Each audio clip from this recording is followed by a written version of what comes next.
Hi, planning a trip to Disney and Universal in Orlando and looking for some money saving tips before you book? Then keep watching.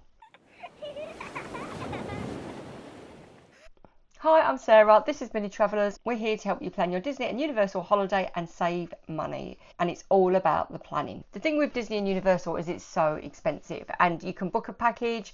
And if you've watched our previous videos, it costs so much more. But it is doable to book it all separately. You've just got to be very organised. So today what we're going to look at is 5 or 6 tips that if you plan ahead, you've got to be super organised, plan in advance. And if you do that, you can save a bit of money booking everything individually. So this is how we do it. And the first one of those tips, and it does take planning ahead and really thinking about it, is to collect air miles. You can collect air miles with British Airways and Virgin Atlantic. We've always collected air miles with British Airways, and we have the British Airways American Express card. You don't need that, but it does help. We have the Premium Plus card, which you pay £300 a year for, but do you know what? Everything's changed, and that used to be the better deal. There is also a free version. And with the free version, you get 1 air mile for every £1 you spend. With the Premium Plus, you get 1.5 for every £1 you spend. But it was always worth having the Premium Plus, because when you spent £10,000 in a year, and that's on shopping, petrol, whatever, you have to pay it off straight away, because the interest is eye-watering, like out of this world. But as long as you pay it off straight away, as soon as that payment hits the bank, you get some air miles. And when you get to 10,000 air miles, you used to get a companion voucher, but that's changed to 15,000, and you also get 15,000 with the free card. So actually it's just maybe not worth paying the extra now, and just get the free British Airways card, build up your air miles. When you get to £15,000, which households spend all sorts, that you can, shopping, petrol, all those things that you spend every month, you just put it on that and pay it off at the end of the month. It adds up. And then what you do is you go into the British Airways website, swap your points for flights. So if you've got just for 2 people, so if you've got 2 people with no companion voucher, and I'm just looking, it's 32,500 Avios and £198. So you just pay your tax on your flight, and that's for a one-way flight to Orlando. So a return flight from Orlando, and this is through the British Airways website with Aer Lingus, and it's Manchester to Orlando, would be £400 and 60,000 air miles. Now there is another way to collect air miles. Well, there's lots of other ways. If you go through BA Shopping, you can collect air miles, and if you use your Nectar card to book your shopping on Switch, you just put your air mile number in, and that all goes into your air mile account. So if you're really good at collecting points and looking for bargains and going on the BA website and thinking, right, okay, well, I don't know, if it's something you're going to buy, so say airport parking, every now and again they'll do double points, or give you a big chunk of points to buy something.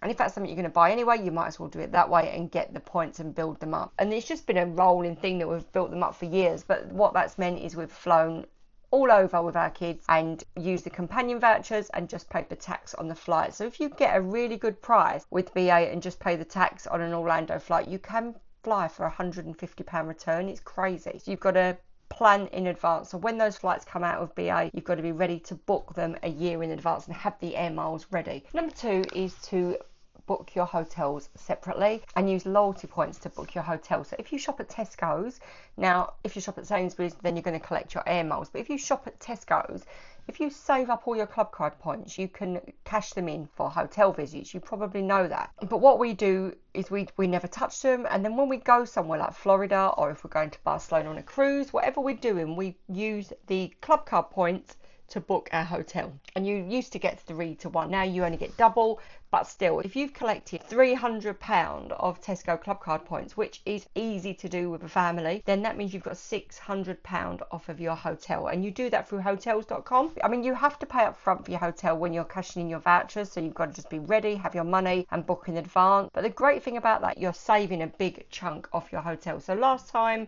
we went to Universal, we ended up getting a huge chunk off our hotel for £300 worth of vouchers.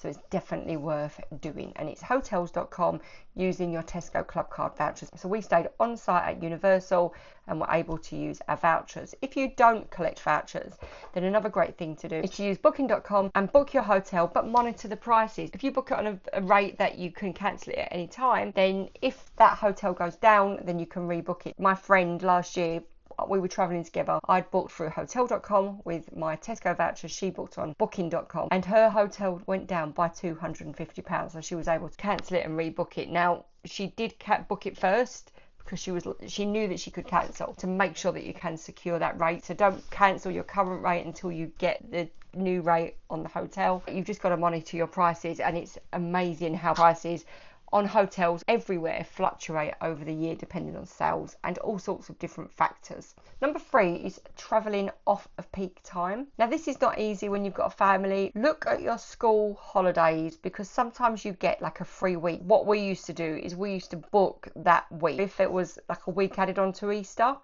And this, we were lucky every year that our school did this. They started the Easter holidays a week late, and then we got that 2-week floating. What that meant is, okay, the first few days of a holiday were at a higher rate, but then the last week was always at a cheaper rate. Or we used to tag holidays onto the end of term. And I know that there's a lot of controversial over this because you're taking kids out of school, but I truly believe that the last 3 days of a term are a waste of time. Schools are all very righteous about don't take your kids out of school, there's no education, but our kids growing up, when we used to say to them, what did you do at the last week of term? They watched films, they played games. And yeah, it's important to have that downtime. Why not travel when you could take your children out on the Wednesday or Thursday and all they're going to do is play games in school anyway, and it might save you a couple of £1,000. And for me, that was worth paying the fine. But you've got to check your school's regulations, confirm whether they're going to fine you or not, be upfront about it. Don't phone in sick, because my kids couldn't lie. There's no way that I could have done that. But if you're willing to pay whatever fine comes to you, then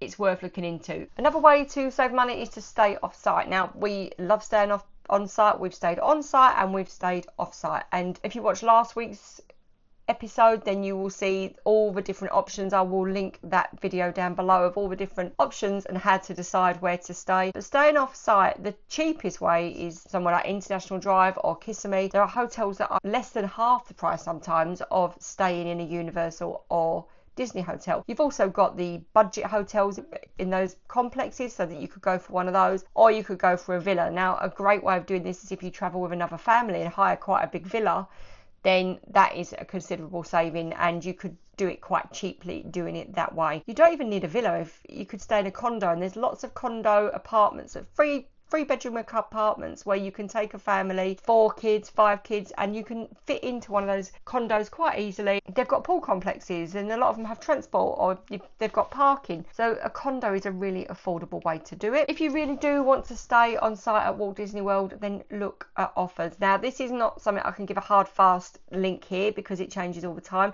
But at the moment, and it's ending any minute, Disney have got a free dining plan offer. And it depends on what level of hotel you stay in. When we went, we stayed in one of the more expensive hotels. And what that meant was we got a sit-down dining plan. At the value resorts, you're going to get a free quick service meal. So that's 1 free quick service meal and 1 non-alcoholic drink a day. If you're staying in the moderate resorts, then you're going to get a free quick service dining plan. So then you're going to get 2 quick service meals, non-alcoholic drink, a snack, and a resort refillable mug. And if you stay in one of the deluxe resorts, then you get the dining plan. So you get 1 quick service meal, so that's for your lunch in the park, 1 table service, or you can swap them around and do it the other way round, a non-alcoholic drink, a snack, and a resort refillable mug. So they're really quite good deals if you're going to eat in the parks anyway. So we've covered booking flights, using loyalty points to book your hotels, travelling off peak. Controversial one, I know, but for me, it's all about the family experiences and memories, and that beats having a day playing Connect 4 with your mates at school. And while I don't necessarily advocate taking them in the middle of a term, and we had certain rules, so GCSE years, SATs years, making sure that there was nothing important going on, making sure they didn't miss the school play at Christmas, because you don't want them to miss out on big things like that. But other than that, I would plan around our family having experiences together. And the thing is, when you work, we can't all have our holidays off at the same time, can we? So there's got to be some flexibility somewhere, surely. We've also looked at staying on and off site and the benefits of that. Now, we talked about that in depth last week, so again I'm going to refer to last week's video to have a look at, because there's lots and lots of options. And staying on site, how to get some of those perks that you get with staying on site, and all of those little things add up to help you save on your Disney trip. And that's all we want as parents, isn't it? To be able to travel. Obviously everything's going up in the world, we're outpriced at every angle, so looking at ways that we can book stuff and still afford to take our families to these places. You know, you don't want to get into debt to travel. You want to be able to do it in budget, and if that takes a little bit of planning, then it's worth it. Next time we're going to look at how to save money on your trip while you're there, and it's going to be just little tips and trips of things you can pack, things you can be prepared for, that while you're in the parks you're not spending a fortune. So we will see you for the next episode. I hope today's been useful, and happy travel planning.